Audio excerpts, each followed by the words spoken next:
പ്പെട്ടവരെ ഇതൊക്കെ ഇന്ത്യൻ തേനീച്ച അഥവാ ഞൊടിയൻ തേനീച്ച എന്നൊക്കെ പറയുന്ന തേനീച്ചയാണ്.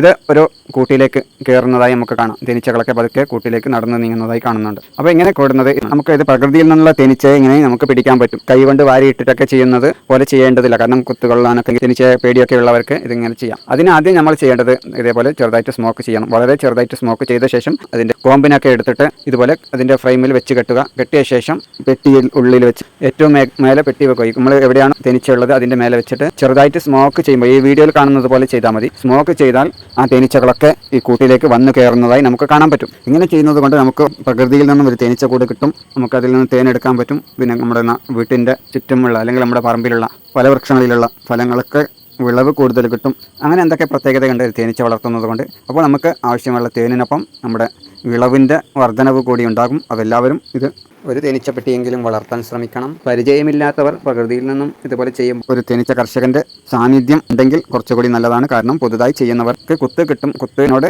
പേടിയും അലർജിയും അങ്ങനെ എന്തൊക്കെ പ്രശ്നങ്ങളുണ്ടെങ്കിൽ അത് ചെയ്യാതിരിക്കുന്നതാണ് കുറച്ചുകൂടി നല്ലത്. അപ്പോൾ ആരെങ്കിലും നിങ്ങൾക്ക് തേനീച്ച വളർത്തണം എന്ന ആഗ്രഹം ഉണ്ടെങ്കിൽ മാത്രം ഇങ്ങനെ ചെയ്യാവുന്നതാണ്. അല്ലെങ്കിൽ തേനെടുക്കണം എന്നുണ്ടെങ്കിലും ഇതുപോലെ സ്മോക്ക് ചെയ്തിട്ട് തേനീച്ച അകറ്റി തേനെടുക്കാവുന്നതാണ്. ഒരു കാരണവശാലും കരിച്ച് കളയരുത്. കാരണം പ്രകൃതിയുടെ സമ്പത്താണ്. വളരെ വിലപ്പെട്ട ഒരു ജീവിവർഗമാണ് തേനീച്ചകൾ. നിങ്ങൾ ഈ വീഡിയോ ഇഷ്ടപ്പെട്ടാൽ വിലപ്പെട്ട നിർദ്ദേശങ്ങൾ എന്താണെന്ന് വെച്ചാൽ അത് അറിയിക്കുക.